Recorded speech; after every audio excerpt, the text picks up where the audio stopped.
Okay, this is exercise number 8. This is another quintessential adjustment. This is one that laymen tend to do to each other, and of course we always want to discourage that. Here I'm standing directly behind the patient. She's got her arms crossed here.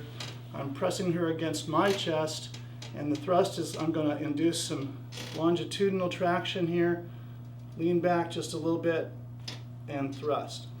Now, your contact, the higher it is, of course, the higher the segment you're going to induce your adjustment in. The lower you go, especially if you go down below the transition between thoracic and lumbar segments, and then of course you can change the angle of the thrust. So again, just like that.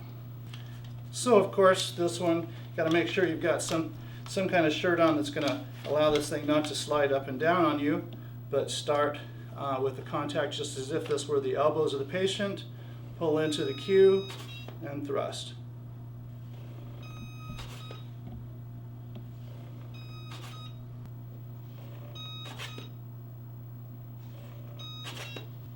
And then of course the same thing for a superior to inferior thrust. And of course a simple push move like this for thoracic spine. I don't find this one too helpful except for rib adjustments. A lot of times if I think that the rib has curved down, so it's subluxated posterior and flexed down like this, getting underneath it with my hand in the seated position like this is sometimes more beneficial than doing it prone.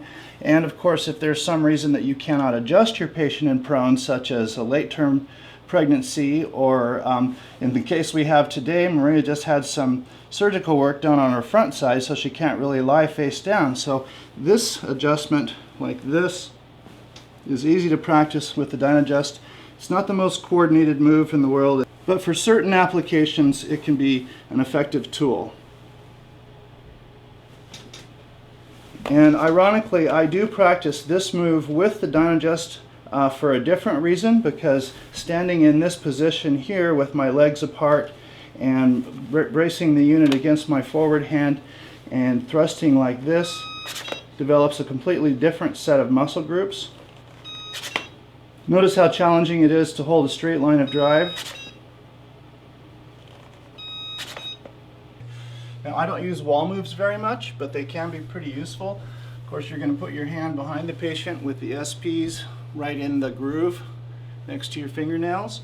And for extension mobilization or flexion mobilization, this one can be really good if you've got large enough hands to grasp the elbows here.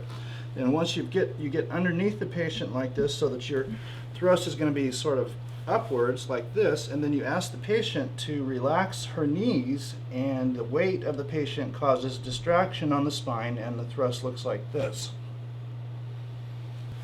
So if you like wall moves, which a lot of people do, of course you'd have a pad on the wall. I don't use them much, so I don't even have a pad, but you certainly don't need a pad to practice your wall moves with the Dynadjust.